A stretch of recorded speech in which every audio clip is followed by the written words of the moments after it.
Salut à tous les amis, aujourd'hui on se retrouve pour analyser le plus vieux champion actuellement de l'UFC, Glover Teixeira, qui tu m'as retracé son parcours en grappling, ça fait longtemps qu'il est dans la compétition, vraiment, moi il m'a bluffé, je ne le voyais pas favori. Non, on ne le voyait pas gagner. On ne le voyait pas gagner, ça allait être compliqué, même si on pensait qu'au sol il pouvait faire la différence, mais bon...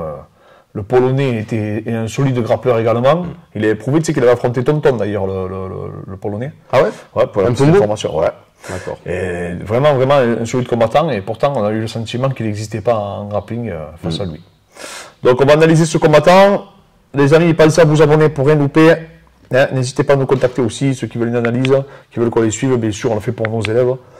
Et on se fera un plaisir de vous le faire. Tu peux revenir donc du coup un peu sur son parcours. Ouais, donc Glover Teixeira, il est né dans une petite ville très pauvre du Minas Gerais, qui est un département vraiment pauvre, enfin pas le département pauvre du Brésil parce que c'est quand même des villes qui sont assez développées, mais lui il est vraiment dans un petit village et il est parti immigrer aux États-Unis très jeune pour pouvoir subvenir aux besoins de ses parents et pour vraiment changer de vie comme tu as dit. Et il a découvert du coup les sports de combat là-bas. Où en voyant Mike Tyson, les premiers UFC et tout, il s'est mis à la boxe. Et après, très tôt, du coup, jiu-jitsu brésilien. Et il a été découvert par l'entraîneur de Chuck Liddell, Ackelman. Et après, du coup, il l'a invité à s'entraîner avec lui. Il a fait donc ses premières armes, ses premiers combats, le succès qu'il a eu. Mais il a eu des problèmes donc, de papier, puisqu'il était rentré illégalement du coup, aux États-Unis. Il a donc dû repartir au Brésil pour pouvoir après revenir légalement aux États-Unis. Et en revenant au Brésil, du coup, il s'est réentraîné. Il a fait les qualifs ADCC, il les a gagnés. Il a fait la DCC en 2009.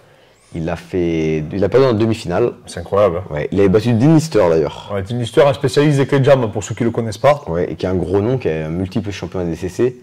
Et donc du coup, c'est vrai qu'au final, on avait quand même des pistes comme quoi c'était vraiment un monstre au sol déjà.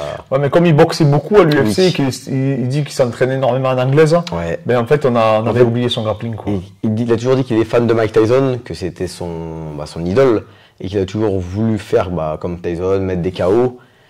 Et après, le problème qu'il y a eu, c'est qu'il a été jusqu'au combat pour la ceinture contre John Jones. Ça s'est pas passé. Et après, du coup, il s'est petit à petit relancé dans le bain. Aujourd'hui, donc avant quand il a commencé, son premier club aux États-Unis c'était l'American Top Team, mais pas celle de Tampa. Celle au nord, il est plus vers au-dessus de New York, dans le Connecticut. Et là maintenant, il a son propre club dans le Connecticut où il a son entraîneur à lui. Il a vraiment sa team à lui maintenant. Ouais, j'ai vu même la prépa physique, je vous ai pas sélectionné parce que c'était toujours pareil, un peu de circuit, voilà. Donc c'est très classique. Il a une charge d'entraînement il dit qu'il fait 1 à 2 sparring par semaine. Maintenant, même les sparring en anglaise qu'il fait, il fait avec les mini-gants. Il met plus les gros gants de boxe. À part pour les leçons, je crois, pour protéger ses poignets, parce qu'il me semble qu'il avait eu une blessure. Je sais plus, je crois que c'était la main gauche. Et en fait, voilà, c'est quelqu'un qui maintenant, il s'entraîne intelligemment. En même temps, à son âge, c'est compliqué. 40 combats, il a. Ouais. Je crois qu'il a 40 combats. 33 victoires, 7 défaites. Voilà, c'est incroyable. Je vais vous faire une petite analyse de son physique. Donc vraiment, la particularité, il a une ceinture, il a des clavicules étroites, on le voit. Par contre, il a des belles épaules, ça c'est clair et net. Il a un chef long du triceps qui est très développé, un marque radial aussi très développé. C'est un crapule, mais qui a perdu beaucoup. C'est vrai que physiquement, on a vu qu'il a perdu beaucoup, lui également, comme beaucoup. Il a une particularité, c'est qu'il a un peu un faible trapèze supérieur, ce qui est rare chez les combattants, et même chez les personnes qui font le sport de préhension. Par contre, on le voit, il a un muscle sternomastoïdien qui est vachement développé, même le longissimus derrière, on peut l'apercevoir. Il a les biceps moyens, il a les fémurs longs et les tibias courts. Il a un valgus aussi au niveau de la jambe gauche et il a une intervention au niveau du bassin. Donc vraiment, un physique assez classique pour les combattants. Juste dit, sa particularité, c'est qu'il a ce point faible au niveau supérieur. Avant, c'est se voyait moins quand il était un peu plus massif, donc dans sa jeunesse. Mais vraiment, un combattant qui a été reconnu un peu sur le tard, surtout dû à ses problèmes de papier, parce qu'il était réputé apparemment, déjà, comme étant un tueur. Parce qu'Ackelman, comment s'appelle, Chuck Liddell, on fait le forcing auprès de l'UFC vraiment auprès de Dana White pour qu'il rentre, et parce qu'il était vraiment déjà connu pour ses qualités. Donc du coup, il est rentré tard à cause de ses problèmes de visa, de papier. mais il était déjà vraiment. C'était déjà un monstre dans le circuit, et surtout, ça parle à l'entraînement. C'est un petit milieu, du coup, ils savaient tous déjà que c'était un tueur. Ouais, parce que Shogun, à l'époque, il voulait pas l'affronter apparemment. Il a beaucoup de mal à trouver des adversaires pour lui à l'époque. Ouais, apparemment, il terrifiait tout le monde. Ouais, personne ne voulait l'affronter. Non, mais c'est. Et on sait le sport qu'il a commencé, on sait exactement dans quelle discipline il a commencé. Ils disent que c'est la boxe. D'accord. Ils disent que c'est la boxe, mais après, quand tu vois son niveau au sol, c'est impressionnant. Franchement, moi je trouve que là maintenant, quand on parle de Glover Teixeira, aujourd'hui c'est plus son sol qui fait peur. Ouais, c'est vrai, oui. Par exemple, quand il a affronté Jiri, c'est pas la boxe qui pour Jiri. Pas sous-estimé, parce que contre Yann, t'as vu, il a touché debout, hein, en premier. Ouais. Donc il frappe, il cogne. Hein. Il a toujours cogné fort, mais il fait quand même. C'est plus le même qu'à Ah oui, non, mais bien sûr, ça n'a plus rien à voir. Est-ce que John Jones lui a pas aussi. Il a pas laissé des ailes contre John Jones ça... Ouais, c'est pas ce qu'il a laissé des plumes. Et on a vu, même après derrière, c'était un pas de dessus, il n'a pas vraiment. C'est depuis la défaite avec John Jones que ça l'a. Des fois, il y a des défaites où on a du mal à s'en remettre. Bon, il s'en est remis puisqu'il a été champion de l'UFC. Mais sur le tard, c'est une belle histoire. Hein. Ouais.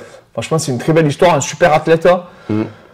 Là maintenant, bon, ben, s'il gagne, ben, ça sera toujours donc du coup le plus vieux de l'UFC. Hein. Je pense qu'il faudrait regarder, mais je sais pas quel âge Randy Couture lui avait été champion.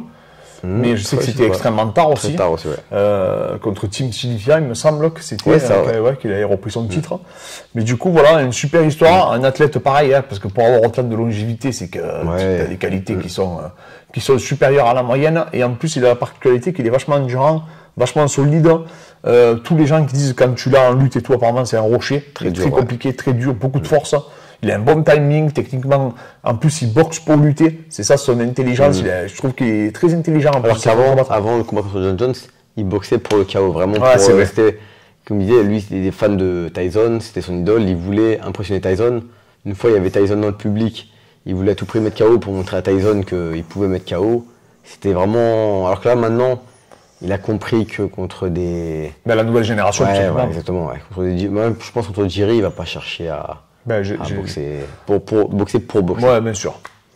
Les amis, donc, comme disait Fred, n'hésitez pas du coup à nous contacter pour les accompagnements. N'hésitez pas à mettez-nous en commentaire qui c'est que vous voulez qu'on analyse. On se fera un plaisir de le faire. Là, il y a pas mal de combats qui arrivent, donc on va regarder tout ça, analyser tout ça. En tout cas, merci pour vos messages. Merci encore pour tous. Merci aussi pour les 16 000 abonnés. On les a dépassés et on vous dit à très vite les amis et on continuera à essayer de vous produire un maximum de contenu.